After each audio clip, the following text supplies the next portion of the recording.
You fucking call my fucking 3 times? Welcome to the Mouthpiece, episode 22, year 1. Today, we're going to talk about my week. What I did, what I didn't do. We're going to talk about what's going on in the world. We have a great, amazing interview with WPT host, Mr. Vince Van Patten, as we talk about his new movie, 7 Days to Vegas. So buckle up, stay tuned, here on the Mouthpiece.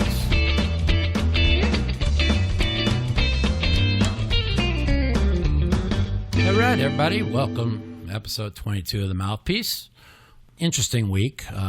We started off on, Monday. It was just a really hectic weekend with, the whole postal stuff, all the backlash I was getting. Was watching the baseball playoffs. We could talk about that. This is something very passionate to me. I'm a diehard Dodger fan, and I watch my Dodgers. I lose, and I watched Dave Roberts for the 3rd year in a row give it away. He gave away the World Series in 2017 in Game 2 when he went all out, burning up the bullpen, when he had the best bullpen in baseball for no reason. He panicked and gave away the 2017 World Series. And in 2018, last year, now I think Boston was a better team, and they probably would have won anyways, but he pulls Rich Hill, who's throwing a masterpiece with a 4-1 lead in the, I think it was 7th or 8th inning. It's one of the two. Then he gives up the floodgates with the bullpen. They lose that game, and if he leaves Rich Hill in, it would have been 2-2 last year. And who knows what happens? The Dodgers will go back to Boston down 3-1, knowing they can't win. If they go back to Boston 2-2 with all the momentum, everything is different.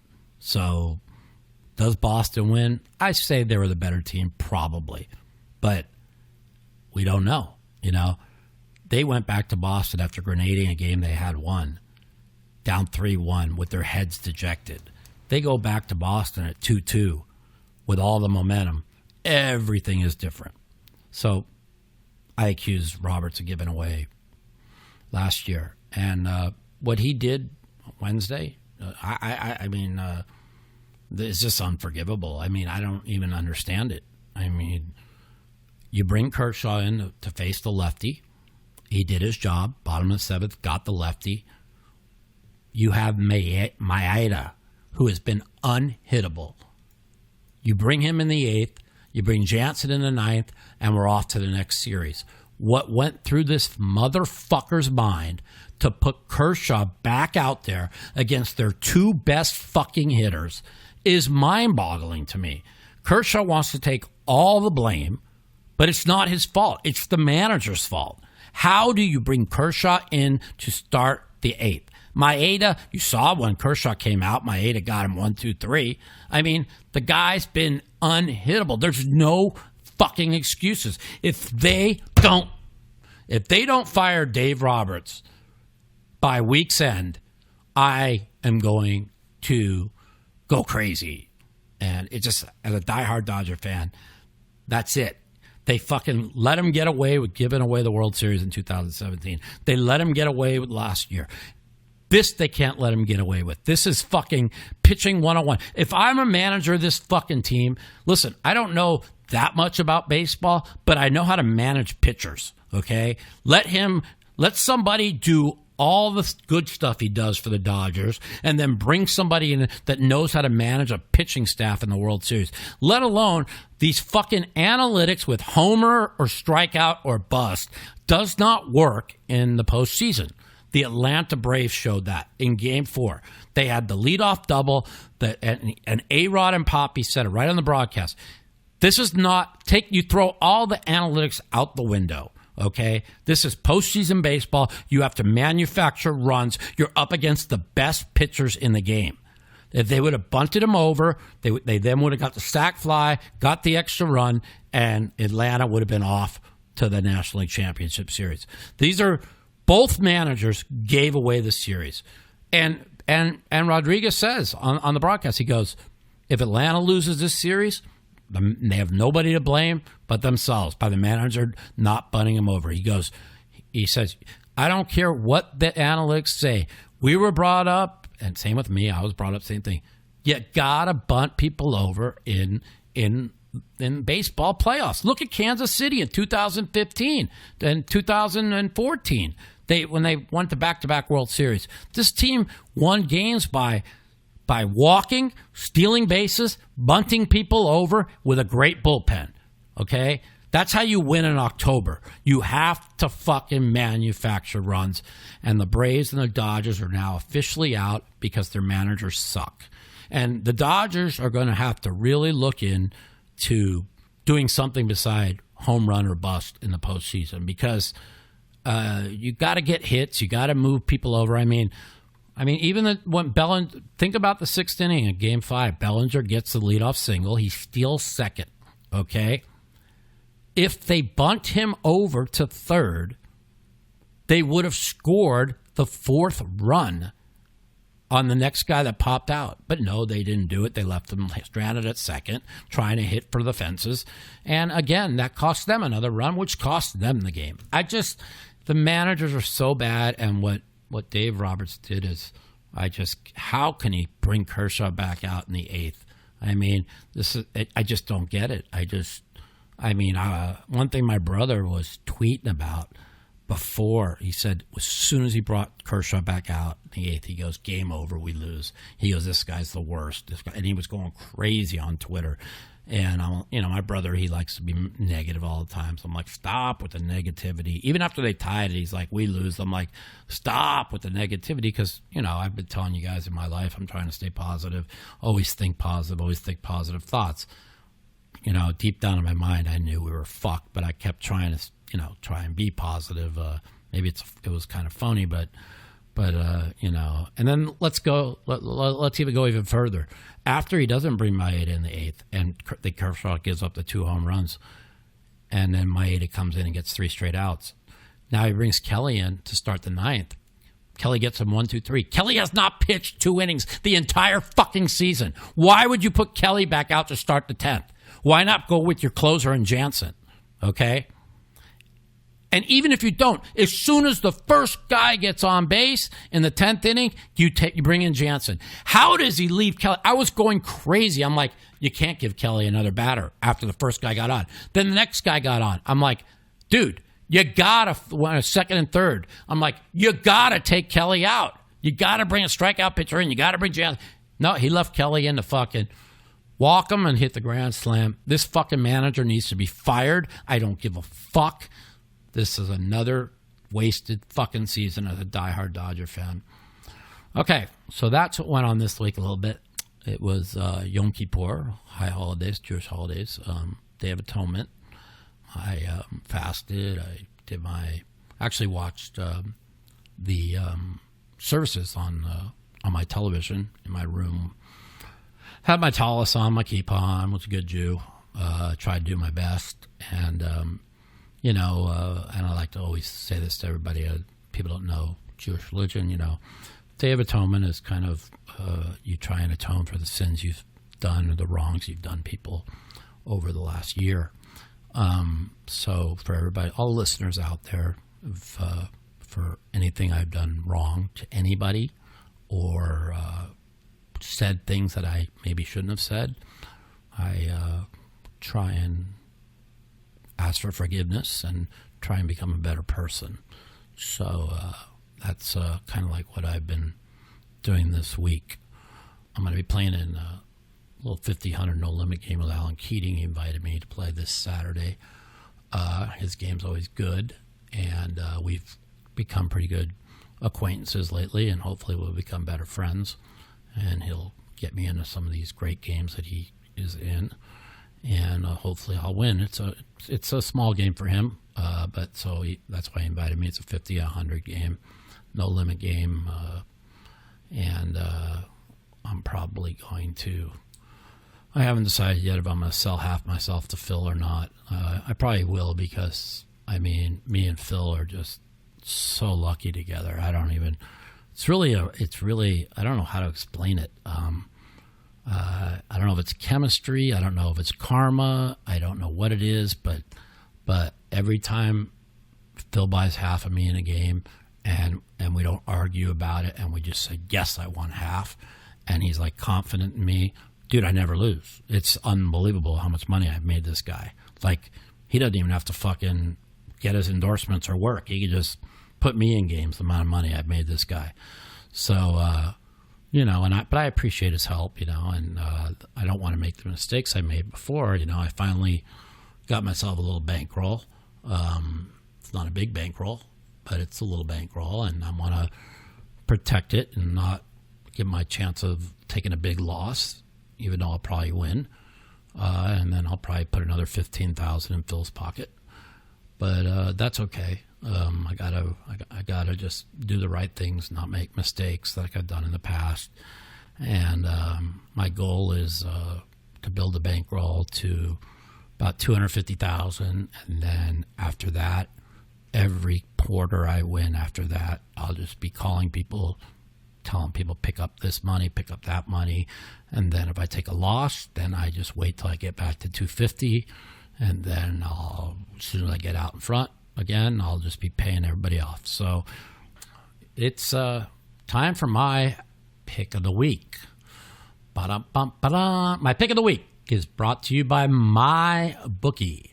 If all you degens out there that listen to the podcast want to bet a little bit of sports, or if you want to play craps, roulette, any casino games, because I know you're all sick, go to mybookie.ag, enter promo code Mouthpiece. That's mybookie.ag, promo code Mouthpiece. You get a 200% deposit bonus for up to $1,000. So they supported the show. So anybody wants to gamble a little bit, sports or whatever, give them a shout out. mybookie.ag, promo code Mouthpiece. Okay. My pick of the week. I've been really, really studying this, and I'm going with ba-dum-bum-ba-dum. I took the New York Jets plus 8.5. Now it's down to 7 in a lot of places on my pick'em contest that I have to pick 10 games. It's 8.5. So that's what I go by. So that'll be my pick of the week. I think plus 7 is still good. If you could find some 7.5s, lay $1.20. I like it. Dallas is 3-2. They beat maybe the three worst teams in the league, Cupcakes. They lost 2 weeks in a row. They're playing an 0-4 Jets team that is desperate for a win, that is getting their starting quarterback back at home. I just can't see Dallas laying double digits here. I mean, I might be wrong. So that's my pick of the week. My alternate pick of the week, in case you want to go with something else, is the Denver Broncos. I don't know why the line's gone from 2.5 to 2, so it kind of scares me a little bit. I got to check into the injury situations on that. I think Denver's, they're 1-4 and take away a couple Flacco late picks, a couple missed kicks, and Denver easily could be 4-1. Every game's been a field goal game or less. So I'm kind of leaning on them a little bit, but I don't know. I've looked at this schedule. It's going to be a tough week. They're always tough later in the year once everybody figures out the lines to get tough. But I just can't see you not taking the points with the Jets at home. It just seems like the right play here. Cleveland getting 2 against Seattle. I mean, how many times is Seattle going to go cross country for the early game and keep winning? I mean, this looks like a good spot for Cleveland too. Pick of the week. We are now 2-3. We're going to get to 3-3 this week with the Jets plus the points. and I feel real confident in that one. Not an all-in type of bet like week 1 was. That's actually been my only really love bet. I guess I like Miami against New England and just shit the bed there too, but that's about it. Up next, we have an exclusive interview with the voice of the WPT, Mr. Vince Van Patten, and we're going to talk about the WPT as well as his new movie, 7 Days to Vegas. We'll be back with Vince Van Patten. The Mouthpiece. If you'd like to take part in our phone call segment, you can give us a call at 702-329-0480. And if you're a snowflake or a pussy and you don't want to talk to me, you can email me at mouthpiecepodcast@gmail.com. Also, follow me at the Mouth Matusow on Twitter for times that our call-in segment will be live. It's time for our favorite time of the show, our phone call segment. Let's hear what my fans have to say today. Let's light up the lines. Welcome to the Mouthpiece. This is Mike. Hey, Mike. How's it going? Good. Who's this? This is Kerry Kittles on Twitter. Oh, what's going on, buddy? Yeah, are you doing poker or are you doing just straight anything? We're doing anything. Whatever you want to talk about. I want to talk about the Patriots-Giants game tonight. Did you catch that? Yes, that's a good thing to talk about. Can you imagine if you had the Giants plus 16.5? I mean, this has to be like a joke, right? That's what I had. I had Giants plus 17. And, dude, they're down 7. We were just talking about this, me and my producer, man. They were down 7 with the ball with 8 minutes to go, with a chance to tie the game. And I watched the worst turnover I've ever seen, how the guy drops the ball picked up for a touchdown. And then I saw the interception. I'm like, you got to be kidding me. This game's going to land 21. I mean, the Giants had a chance to win about 2 seconds ago. I can't agree with you more. Looking at the recap right now, first of all, the turnovers were 2 of the turnovers were complete jokes. Right. Second of all, that pass interference on Golden Tate, after they reviewed it, I can't believe they still called stand. I mean, how can they not see that he wrapped him up when he was through the ball 20 yards? I have not seen it yet, but I trust your judgment because I don't understand what they put the rule in for. You know how many times I've seen blatant pass interference on a replay and they say call stands this year? There's been 36 reviews on pass interference and only 7 have been overturned. Yeah, 7 have been overturned, and I think more like 17 should have been overturned. You know? I know. I don't know if they're trying to protect the referees. I'm not too sure. I just don't listen for a reason. Yeah, and they're not using that implement correctly. The worst, you know what's worst about that game is I had 3 suicide picks left, and I have all 3 of my New England's left, and only 83 of the 329 had New England. But I forgot about the Thursday game, and so when they were down by only up 7 and Giants had the ball, I'm like, God, if they could just pull this out, this would be like, instead of me out of the contest, it's going to get rid of 83 people. You know what I mean? And I was like pulling for the Giants, and next thing you know, somehow they covered the spread. I don't even know. It's 21-14 at halftime. I got the Giants plus 17. End of the third quarter, it's still 21-14. It's 21. They stopped them on 4th down and 5. They get the ball at the 40-yard line, their own 40, with a chance to tie the game with 8:29 to go, and somehow the game lands 21. I don't even. I can't. And just to put the icing on the cake, Tom Brady gets that 1-yard touchdown run, just the big FU. Oh, at the end of the game? Yeah. It's unbelievable. Yeah, it's pretty crazy, man. All right, well, thank you for taking the call. You got it, buddy. Take care, man. We'll take you next time. You got it. Bye-bye. Welcome to the Mouthpiece. Hey, Mike. How are you? Good, I'm actually calling you live from one of the largest cash games in L.A. It's 500, 1,000 mixed game at the Garden. Oh, I'm great. here with some well-known pros who would like to be named anonymous. Okay. Just want to say we're all big fans of you. Okay, great. And if you have any questions about the LA mixed game scene, when do I get a seat in the game you're in? That's my question. You have to talk to me and my co-partner, and you'll get a seat. How do you play certain games? How do you play Raz Ducey? You don't know how to play Raz Ducey? No, I'm asking you. How is your Raz Ducey game? Do you have all the concepts mastered? Is it regular Raz Ducey or super Raz Ducey? We don't play Raz Ducey. I'm just. Oh, you're fucking with me? Kidding around with you. It's a 5-game mix, Mike. What are you guys playing?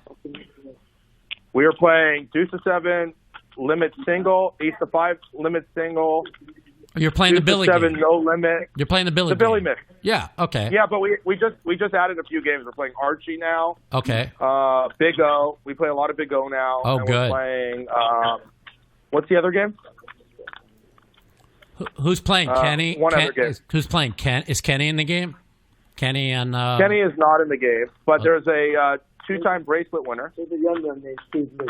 There's a Yum Yum named Steve Lee, and there's two-time bracelet winners, Rami, Arvian Knight, and Jesse Martin. Oh, yeah. Tell Jesse I said hi. Tell Rami I said hi. These are good friends of mine. Okay. And, and Marco Johnson. Marco. Marco. Marco actually, Marco's losing. He doesn't want to talk right now. Okay. Marco doesn't win too often. Marco always used to win when I played with him. Yeah, you know what? Marco just thinks. Give Marco the phone. Marco, talk to him, Marco. Check the game, Marco. What's up, Mikey? What's up, guys? What's up, Marco? Fuck him, man. I'm gonna send Marco a little bit of good luck. Just take it easy. Take it easy on my boy Rami, man. Rami. We also have accepted a guy back into the mix who was playing in Sacramento, who unfortunately made some bad decisions, but we forgive him. His name's Mike. Mike Postel? Postel? Yeah, his name's Mike Postel, but we're letting him play with us today. I feel like we're all Christians, and we feel like there's time for forgiveness. You know? Yeah, absolutely. Mike, more importantly, can I ask you a couple personal questions? Because you and I don't know each other that well, but we would like each other. Yeah. But you need to pass my 3-layer questionnaire. Okay. You got it. Go. Did you fast yesterday? Yes. Okay. You're the only one who did. Well, I'm the only person who did it. Fuck. Wow. Okay. That's pretty bad. Wait, not only did I fast, but I turned on the Kol Nidre service and the afternoon service, had my kippah on and my talis on, and did the service all day. Listen, hey. From my bedroom. I see on TV, but hello. Yeah. Oh, you're talking to Mr. Steve? Hey, shut up. Hello. I've seen you on TV. I'm the biggest fucking Yum Yum in this game. Okay. Bring 50 to 100,000. Let's play. I'll be down to play next week. I'm playing this no limit game with who am I playing? With Alan Keating. You'll have to call Kenny Tran to make arrangements. Yeah, I bet. I kind of figured that. Yeah. You know. But let me tell you something. We all know who the real boss is. His name's Matt. Matt's the boss. He's a very handsome gentleman from the Beverly Hills neighborhood. Oh, well, that's it. Just tell him that Mike gets a seat, and then I have to sell. I got to sell half myself to that fucking Helmuth because I make this fucking Helmuth every time I play. I win like 30,000, and he gets half of it. So, hey, Mike. More importantly, I just want to go on record and say something. If you guys can give me the microphone for 1 second, got it. You got the mic. Just to all your listeners out there. Yeah. It didn't strike me at first, but I just want to say Jesse Martin's a very good person, and he's now become a good friend. Yeah, he really is a good person. And I like Jesse Martin a lot. When I first met Jesse, I thought he was a douchebag, too. He's a very good player, and he's a good person. He's a great person. And he wins every fucking time here. Yeah, he's a great player. Yeah. And Mike, I love you. I'm a big fan. I'm so excited to be talking to you. Hey, and I'll be down there to play with you guys. Over at my house, you're welcome. All right, buddy. Take care. Thanks for calling. The Mouthpiece. Okay, everybody. So we've got ourselves our first sponsor on this show. Their name is MyBookie, and they're a very reputable company. They have blackjack, craps, roulette. They have all kinds of other casino games, as well as tons of sports betting for all you degenerates out there. So do me a favor. You listen to the show, go visit mybookie.ag, put in the promo code Mouthpiece. That's mybookie.ag, promo code Mouthpiece. And you get up to a 200% bonus up to $1,000. So you spin, you win, get paid only at MyBookie. Up to $1,000 bonus. That's MyBookie. Enter promo code Mouthpiece. Thanks, you guys. I appreciate it, and I appreciate them supporting the show. Welcome to the Mouthpiece, Mr. Vince Van Patten. How you doing, sir? Mike, I'm doing great. How's it going? Oh, it's going good, buddy. Long time no see. I heard you got a new movie out. Why don't you tell everybody all about it? Yeah, thanks, Mike. I wrote a movie. I produced it. I'm acting in it, too. It's called 7 Days to Vegas. And I think gamblers are loving it. It's you can get it on iTunes now and Amazon, among other video on demands. But I'll tell you what the story is about. It's a fun comedy. It's like The Hangover meets The Sting. People don't know it, but I started up a poker game in the 90s in Los Angeles. And it went from a, nice little game to a very, very big game. And everyone played, and it was a lot of fun. And the game is about this game, but it's not about the poker in the game. It was about these people that I played with that are bigger than life, that are fun, that'll bet on anything. And over the years, as it grew, we made crazy bets. Like you, I make all kinds of crazy prop bets. It's just in my blood. It's in my nature. And the craziest bet I ever did make was that I could walk from L.A. to Las Vegas, 280 miles, in 7 days.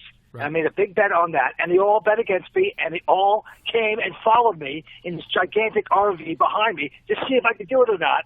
And that's what 7 Days to Vegas is about. It's a comedy. Some of it's fictionalized. I'm not going to say it's all true, but it's based on the true story of the poker game, and then we go off from there. Oh, well, I saw the movie. I thought it was fantastic, and so I want to give you props on that. And I'm pretty kind of hypocritical about poker movies. I was in Lucky You. I thought it was the worst movie ever. And I've seen a lot of poker movies, and I'm not going to lie. I mean, take away Rounders. This is the second best poker gambling movie I've seen. I thought the script was fantastic, and I thought you did a really good job acting in it, especially. You probably haven't been in acting in a long time. Going back, before this movie, when was the last time you've really done any acting work? Hey, listen, I think everybody in life acts every day, it seems like. Well, that's you get by in life in a way. But, listen, I've been gambling since I was a kid, since the 70s. My father taught me how to gamble and play poker and read the racing form. And I grew up, and I've had ups and downs in the poker world and in all kinds of forms of gambling, because I'll bet on anything. But I've always had a good time. I've always been able to manage it and take my hits and my losses. Right. And I've always found it's a great spice of life. So I love that world.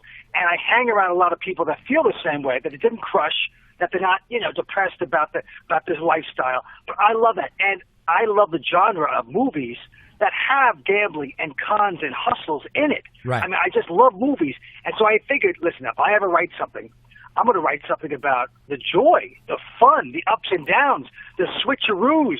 That's what I want to show, because it hasn't been done in the gambling movies as much. So that's what 7 Days to Vegas is about. It shows these guys that are bigger than life, that are colorful, and it keeps you on the edge of your seat. It keeps you laughing. And like I said, you can buy it now, rent it, Amazon, iTunes, it's all over the place. Somebody came to us and said, hey, we want to do a TV series about you guys. So we're entertaining that. So it's all been very fun. I'm in, buddy. I'm in if you do a TV series. You'll be one of the guys. You'll be one of the guys. And listen, the poker world's been very good to me, and all you guys came out to watch it, and it was really well received. And We got a great review by Richard Roper, Chicago Sun-Times, among others. So all going good. The poker world came out for you because you've come out for the poker world. I mean, I've said this many times. We were there at the beginning. You were there with the very first World Poker Tour event. I'll never forget it. It was in Reno. We after we filmed it, then we were all in this little room watching the coverage when it came out, because back then they would, we'd film it and then we'd have, whatever it was. And I remember we were like, well, is this going to work? What do you guys think? And because we didn't, there was no whole cart cams back then. There was pretty much nothing. So we were a little skeptical, but we all said, well, if we all work hard at it and we go from place to place, hopefully it'll catch on, pick up steam.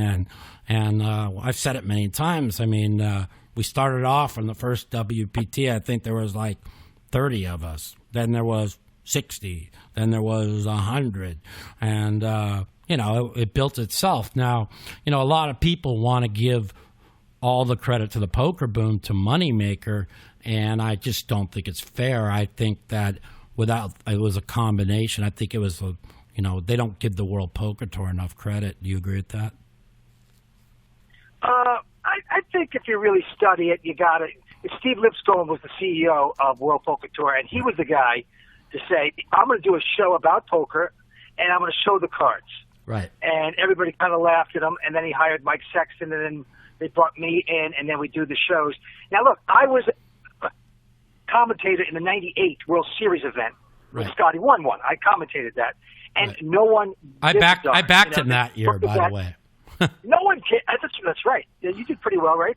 Yeah. But no one cared. No one, because you couldn't see the cards. It wasn't until World Poker Tour actually showed the cards for the first time, like you said back in 2002, that the viewers went, oh my God. Right. These guys are geniuses. Look what they just did. They had nothing and they bet all those chips. Right. What is this game? And so it shocked the whole world. Me and Mike Sexton, we thought, we'll get this gig. We'll do it for 3 or 4 weeks. It'll be gone.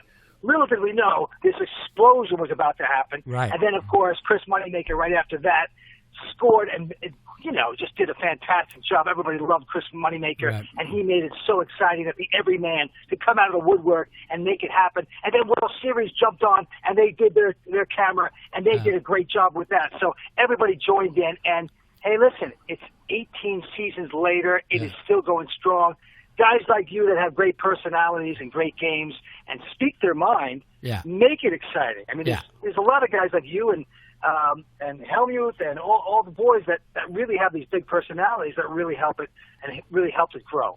Yeah. And, I'll never forget, it's something that sticks in my mind. I always tell people was when Moneymaker they were down at like 3 or 4, me and Eric Seidel, I think it was one other person I forgot, but we went to this Thai restaurant right around the corner from Binion's, and I said to Eric, I said, man, can you believe another idiot's going to win the World Series?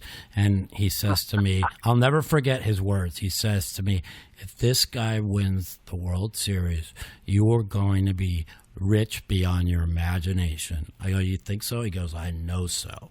So he saw it at that dinner beforehand, because he kept thinking a guy named, first of all, let's be honest, did you ever in a million years think there's a guy with a last name named Moneymaker? And that this guy is going to win the biggest gambling event in the world? I mean, I mean, that in itself just is bizarre. You know what I mean? I thought it was a joke. I thought it was a joke. Sure. I'm like, what? The guy's name ain't Moneymaker. I mean, that's his nickname. You know what I'm saying? I swear I was saying that. Yeah.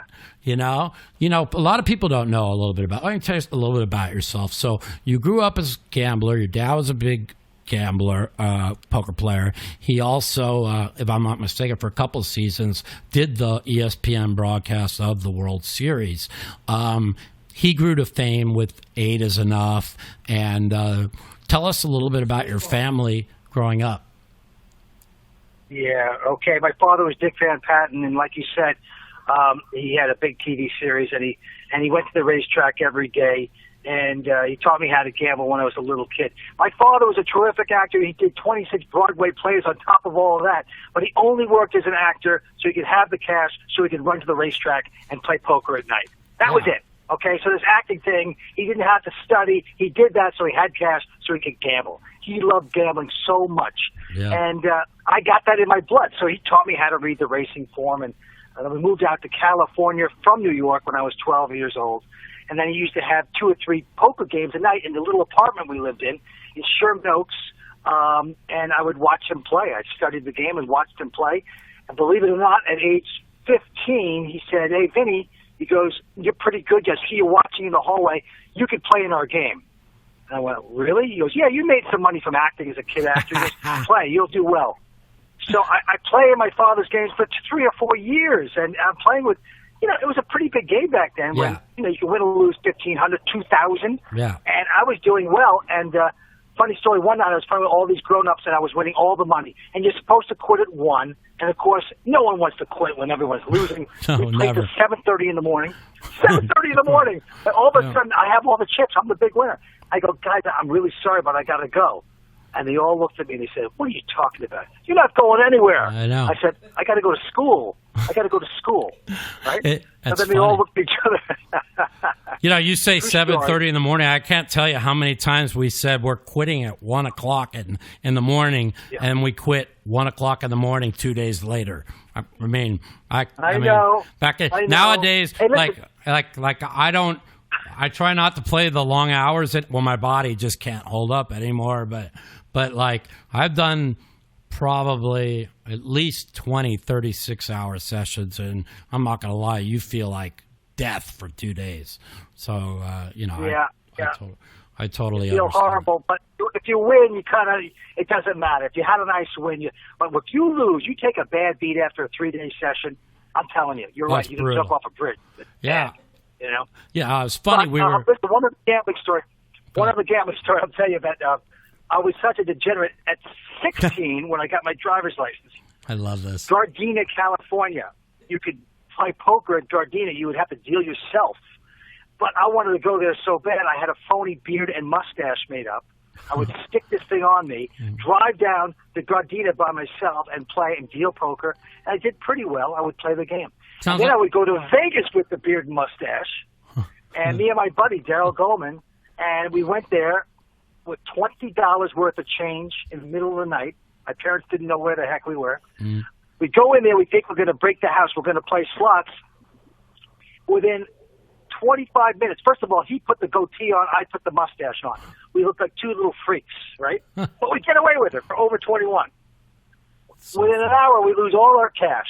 All the coins are gone. And I look at my car to drive back. No gas, right? So I go, what the heck are we going to do? We got to get back. We have no money. The fountain at the MGM Grand. We literally looked in the fountain. I said, "Oh my goodness, there's some coins in there, man. Let's go in." No. So 5 o'clock in the morning. Yeah, we took the jeans up and we got in there. We got $5 worth of coins, and that got enough gas money to go back to L.A. That's how I drove back to L.A. That's so funny. You bring up like the mustache, whatever. Like I talk about, like people don't know, like Phil Ivey used to go into the Taj Mahal under the name Jerome, and he had a fake ID, and he was a world-class stud player. I mean, that's all he played, and people don't even know that. They look at him as an all-around great player, which he is, and they look at him as a no-limit hold'em player, but this guy was a world-class stud player that played when he was like from 16 to like 21 under the name Jerome. It was pretty funny. So he did get away. He was playing underage, but he got away with it. He must have looked older than. Well, no, he had a fake ID. Back then, in those days, it was easy to get a fake ID. Yeah. That's fun. Yeah, nowadays you can't. That's great. Even me at 18 years old, I'll never forget.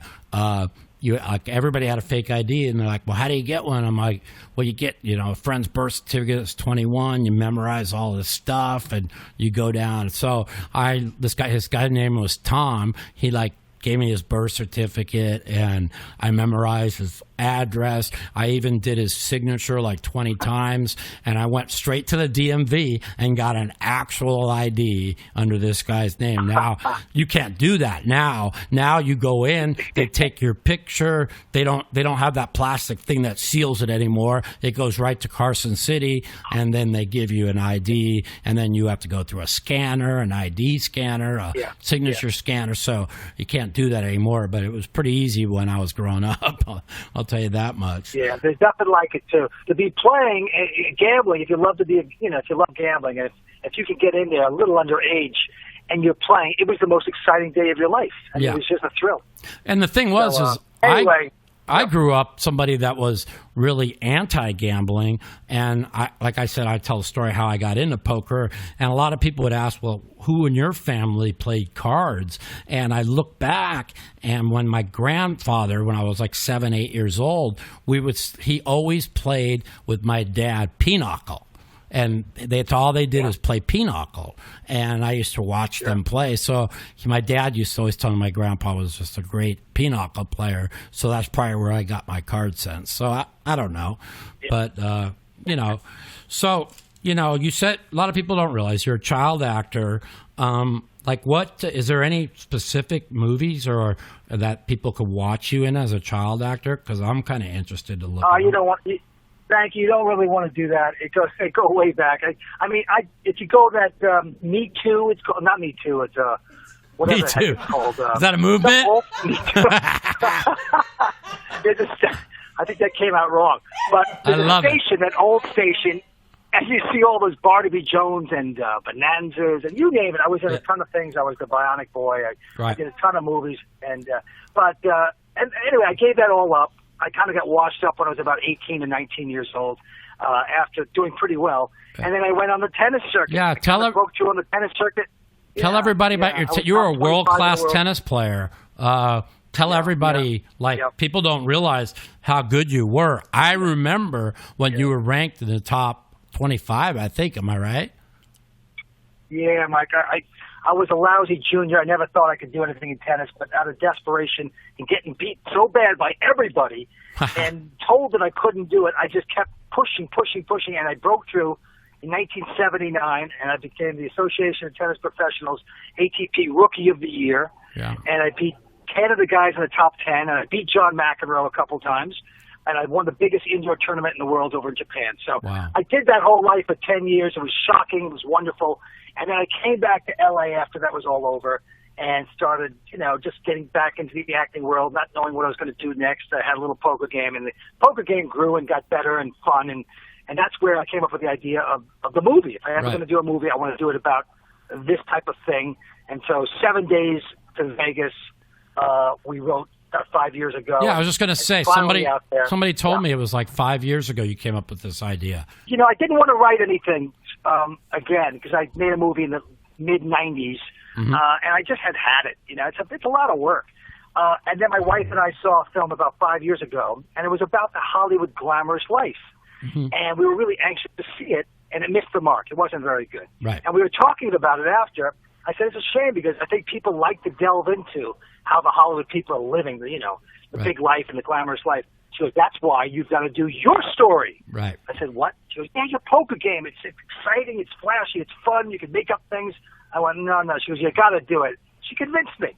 So my buddy Steve Alp and I sat down. It takes a few years to write 12 different drafts. Right. You raise the money. You get it done. And that's how and why I did 7 Days to Vegas. Yeah. And like I said, it's out now and it's getting great reaction. And you can get it on iTunes and Amazon, people. And if I'm not mistaken, your wife is a big actress, was or still is in Hollywood. She was on like soaps and some reality TV shows. Which ones were that? Yeah. She's a 2-time Emmy winner. She's Eileen Davidson. She's done The Young and the Restless for years. Oh, wow. She plays my wife movie. And, then she also did a stint for 3 years as the Hollywood Housewives of Beverly Hills. Okay. And so she did that for 3 years, and I was in the background carrying her pocketbook 10 paces behind her, which I don't mind. Yeah. And we did that show, and she's terrific in that. She finally had to quit the show. She couldn't take the intensity of it. Yeah. It's for people like you, Mike. Yeah. You would love a show like that. With all guys. Oh my God. Like that's what, like, my podcast is like a reality show, and I just want to be myself. Everybody could spin whatever they want. I want to be authentic. I want people to call me out. I want to call them out. I want to just be me. And like, I couldn't even imagine. I remember like when the poker boom happened, right?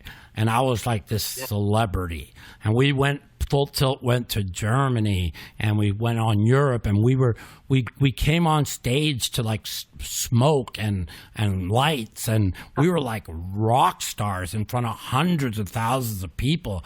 And I said to I'll never forget, I said to myself, how can I be famous? Like, that's the farthest thing I'd ever wanted to be or thought I could be. And I say to myself, my level of fame was at the height of the poker room was maybe a D-list celebrity. I mean, what was it like? Well, you told me that, I think you told me, like, you really didn't live life of a top celebrity, but your wife was somewhat of a top celebrity. Did that have an influence? Like, were people always coming up to you when you guys were eating for autographs for her, or how would that go? No, I mean, the good thing is we live in L.A. and no one really cares that much about celebrities unless you're a big star, know? Right. And so we're completely under the radar, and you know what? That's okay by that's me. Good. I'm yeah, basically actually a kind of a shy guy. I love people, but I got to get to know them a little bit. So I'm totally cool with that. When I was younger, I had great ambitions to do tremendous things and become a big star, and then it doesn't work out that way. But no. I'm happier than I've ever been the last 20 years, for sure. Because eventually you say that all means nothing. That all means nothing. It's about life and doing what you like to do and spending time with people you love and your family. That's what I like to do. That's great. So everything works out good. It's been worked out well for us. And you know what? What you just said, family and being happy, it took me 50 years. I'm 51 to really figure it out. I had to hit, that's why I say everything happens for a reason. I had to hit rock bottom with my health, with money, with everything, to finally see what really matters in life. That's why it changed me into a better person. So I had millions and would come home crying every day because I was so depressed, and now I have I'm finally getting a little bit on my feet, and I'm 10 times more happier than when I had millions. So it's money don't make you happy. It's you got to find the fine things in life that make you happy. That's right. I'm going to ask you a couple things. If you could draw your memory without having to knock anyone or anybody, I'm going to ask you two questions.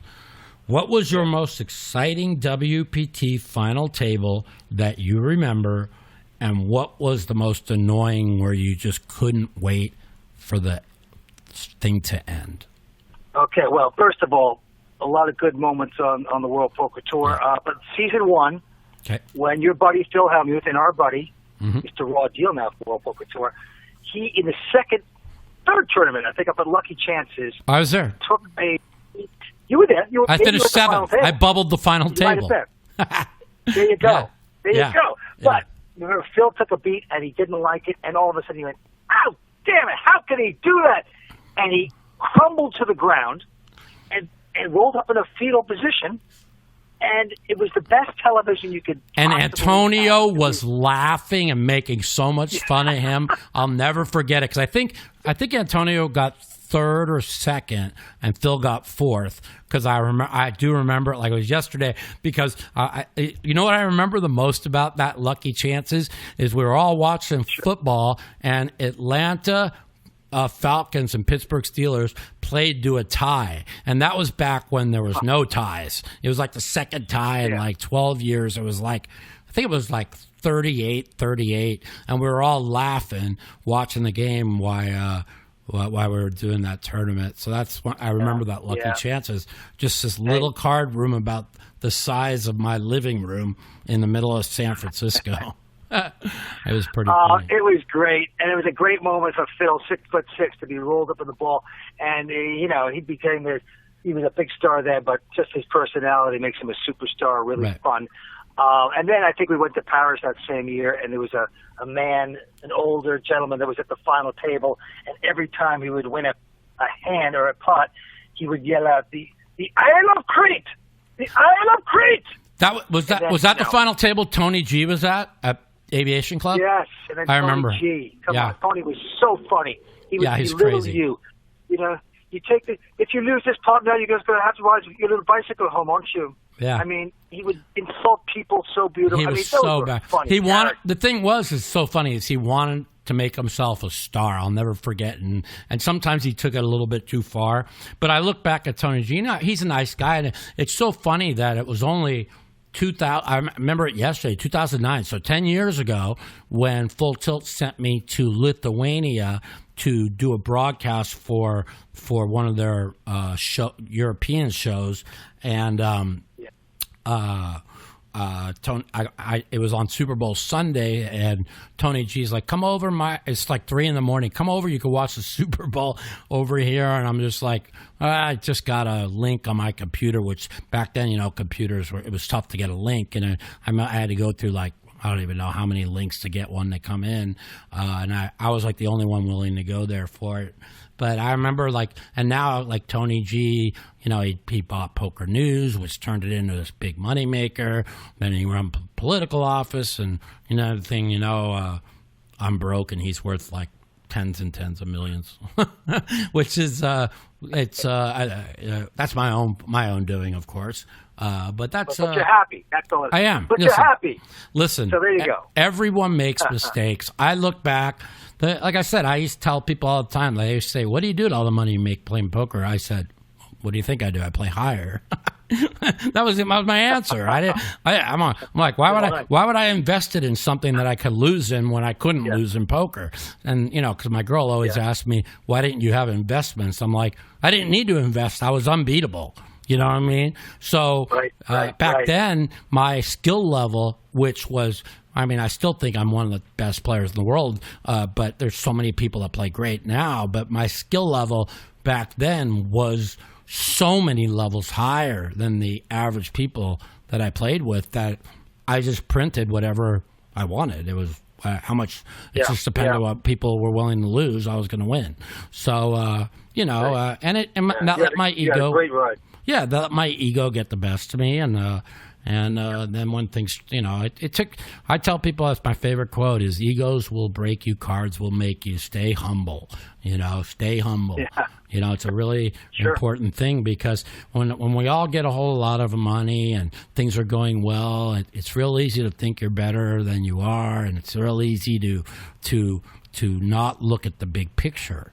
And unfortunately, it took me a little bit too many years to figure out the big picture, but at least now I have, and I'm still pretty young, and that's all that matters, Yeah, exactly. So, what was your most annoying final table? Can you think of one where you and Mike were just sitting there thinking, God, when is this going to end? A lot of people said, well, it has to be the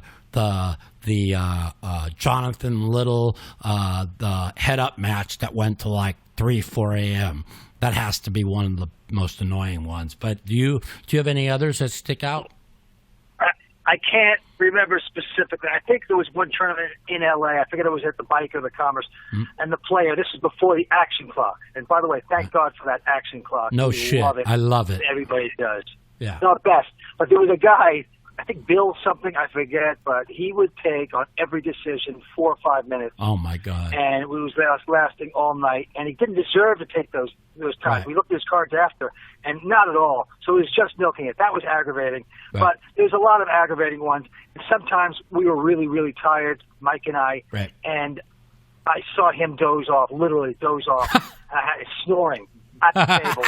And I'd have to kick him. And he'd go, oh, yeah, sorry, Lance, I'm sorry. And at times he had to do the same to me. I dozed off. I'm not too proud to say, what are you going to do? But the thing about the World Poker Tour is we cut it later. So you can take a little snooze every once in a while, because we're going to cut it all later and it'll all work out fine. But generally speaking, most of it's a lot of fun. Some tournaments, they just go on 9-10 hours for that final table. That was crazy. But now they are moving it along with that action clock like I said, and they moved most of years. the final tables to this arena in Vegas, right? Yep. What's it called? Esports Arena. Yeah, Esports HyperX Esports Arena at the Luxor. It's fantastic. And now I've had Tony Dunst for the last couple of years, right. And he's doing a terrific job. Okay. Mike Sexton had to leave and go to party poker. Right. And Tony's terrific and a good analyst, and we're having some fun. And yeah. by the way, it's kind of funny because Tony and I are born on the same day, same Wow. birthday, October 17th. What, Yeah, about 40 years difference, 30 years? 65 years difference, you know. I'm 80 and he's 20. No, I don't know. But a great guy, and we're having fun, and it's season 18, so I can't complain. I'd never watch poker on TV unless I'm on it or somebody I know real close is on it. But I just last night after the baseball game on Fox Sports 1, I was busy doing some homework and for the podcast and stuff, and the World Poker Tour comes on, and it comes on from World Poker Tour Uruguay. Now, I had never heard you or Tony together or listening, and everybody at the table is speaking in Spanish, and some of the plays that were being played, I'm just like, we're like weird, and in listening to you guys trying to analyze some of the plays that people made was kind of funny. It was like, okay, I think he's going to go all in here. Nope, he called. He got raised, and he folds. Yeah. And it was so funny. Like, you guys would say, I think he's got to make this kind of bet here. And then the guy would either fold or limp. And I was just laughing because it's like, you guys, it's like, from that, a lot of people from that part of the world, now that the World Poker Tour has expanded worldwide, you're not going to see that much quality at the final a lot of these final tables. I mean, in Brazil you will, and Spain you will, but like some of these small places, you're just not going to. And it was really interesting watching you guys try and analyze some of these hands the best you guys could, and I thought you guys did a good job. So. Well, thank you. The key to being commentators, I believe, it's not really just, it's to have a good time, just to try to have the audience enjoying it. I don't want to have to be the expert that says, that just a handful of players like that, the real poker people, they love to analyze it like that. But basically, if we can find a little humor in there or make it interesting, that's what I want to try to do. I'm commentating, at least. Well, I tell people all the time, I didn't know this. I always thought you do a great job.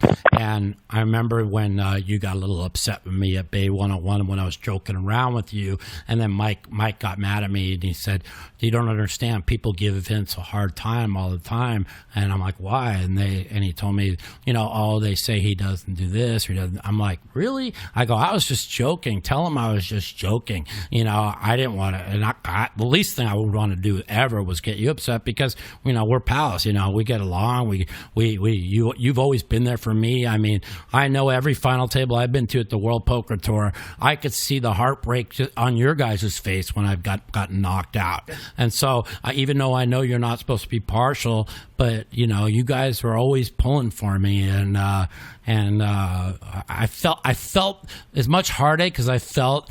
I felt the heartache with you and Mike feeling my pain, and I know how much you guys wanted me to win, and so I always appreciate that, and I appreciate everything you've done for poker, and I think it's real important. I say it all the time for all the young kids coming up that instead of talking negative things about certain people, respect the people that paved the way for you guys to make lots of money.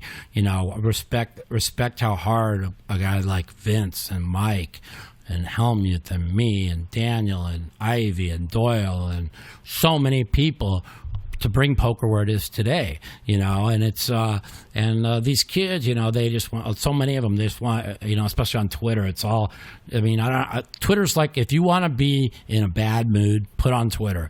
All you'll hear is everybody something talking negative about somebody, and it's, I don't think it was really put in for that. I think it was put in for people to interact and make people happier, and I think it's took a wrong turn, and I think it needs to be monitored a little bit more closely now. So, Well, I agree, Mike. And then on I think with commentating and all, I like to build people up. I like to build these players up. I don't like to tear them down. It's very easy to take a shot and say, "Oh, he played that thing."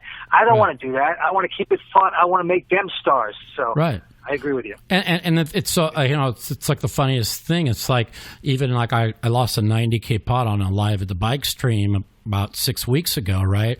And I think people don't need to tell me how bad I play. You think I don't know how bad I played a hand? You think I don't know when I have a brain fart and misplay a hand? But everybody wanted to focus on me losing an extra 35,000 in the hand, but nobody wants to focus as after the hand I was 10,000 loser and I still won 40 and won 50,000 straight and stole 32,000 of it. Nobody will bring that up. They just want to spread all kinds of negativity on Twitter about the one hand I misplayed. So, that's just the way our society works. And people that are successful, and you know this, they want to look for ways to tear you down to make them feel better about themselves. I'll never forget. You know what? Go ahead. Yeah. No, it's like my father used to say that in poker. He goes, never, ever knock the player that's the loser. Ever. Never knock a play at the table. Never. Because then you just, you're chasing the fish away. Do you want to win, baby? Right. It's not up to me to say, hey, you made a bad move. How could you do that? I'm upset because I lost this hand. It's not up to me. And in Doyle's book, Super Systems, he has a whole chapter on that too. Just be a professional. Be nice. Be courteous. Take your losses. Mike Sexton's a great professional. Todd Brunson. These guys know what they're doing with that. Yeah. And it's the wrong thing to do out there, and you see a lot of it. And listen, I was in the games where very experienced pros would make the same mistake and chase away of course, very rich people that were very soft. Yeah. Chase them away. And it's like, oh, you think you're so smart? You just chased away the fish at the table, you moron. Yeah. It's unbelievable to me how short-sighted they can be. Especially in this day and age. Like back pre 2006, okay, when I was still dominating, right? I had no problem making fun of people that came after me because it didn't matter. There was nobody knew how to play. There were so many bad players, And then once card runners came out and started teaching everybody, which there's a couple things I just wish they never taught anybody, and they could have taught everybody all the bullshit and not given away a certain couple of secrets. But that's here nor there. And once everybody got good, I got my nickname because I talk shit to everybody.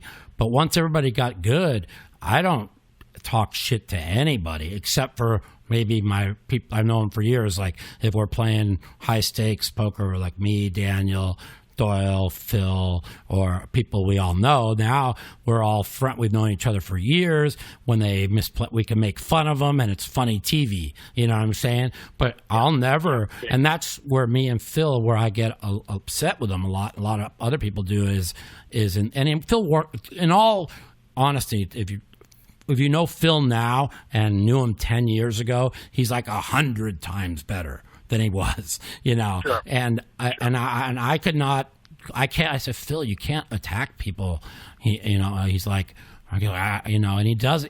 He does it a little bit, but he's cut way down. Like once people got good, like I unless it's somebody I know that I can make fun of, I'll never say anything negative to anybody because there's too many good players. So if you get a fish in a table that's giving away money, why run them off? And we know this guy, Ryan, that we call Little Shit. He doesn't know how to keep his mouth shut. He just always wants to insult people. And it's okay when we're all playing together, but when there's a fish in the game, and that's why he doesn't get invited to the private game they have out here because and he gets all mad because he knows that Ryan can't keep his mouth shut, and they don't want to run out the guys that are losing money. Right.